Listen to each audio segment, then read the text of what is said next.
नमस्कार. मी वैद्या गौरी संजय वाणी हिरण्यकेशी आयुर्वेदमध्ये तुम्हा सर्वांचं स्वागत करते.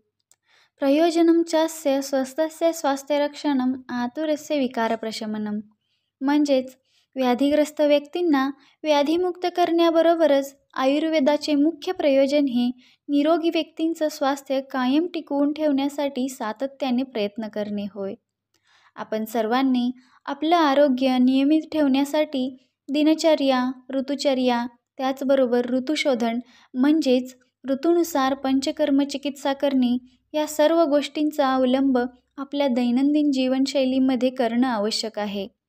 आज आपण आयुर्वेदिक दिनचर्येचा व चिकित्सेचा एक महत्त्वाचा भाग म्हणून पादाभ्यंग या विषयाबद्दल थोडक्यात माहिती घेऊ. खरं तर सर्वांगास तेलाचा अभ्यंग करणे हे आयुर्वेदामध्ये श्रेष्ठ सांगितलं आहे.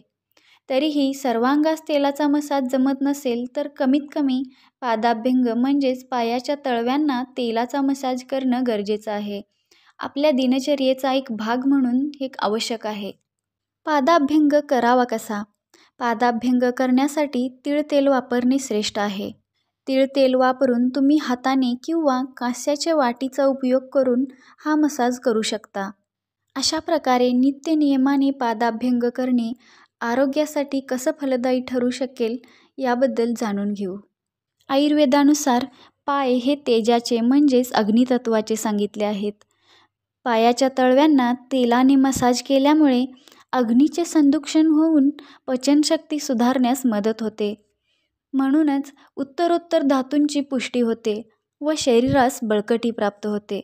नियमित पादाभ्यंग केल्यामुळे आयुष्याचं वर्धन होतं. शारीरिक त्याचबरोबर मानसिक थकवा देखील कमी होतो. वृद्धापकाळ देखील लवकर येत नाही.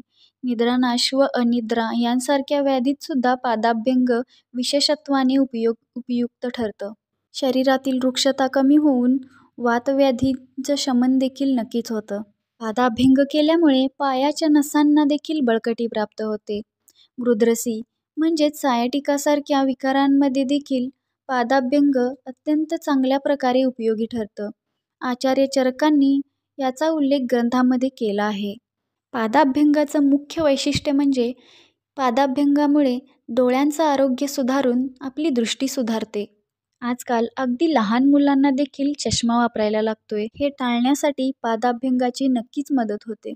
अशा अत्यंत आरोग्यदायी आयुर्वेदिक दिनचर्येचा अवलंब आपण सर्वांनी नक्कीच करूया. याबरोबरच इतर आयुर्वेदीय दिनचर्या किंवा ऋतुचर्येबद्दल माहिती घेण्यासाठी चॅनलला नक्कीच लाईक करा व सबस्क्राईब करा. धन्यवाद.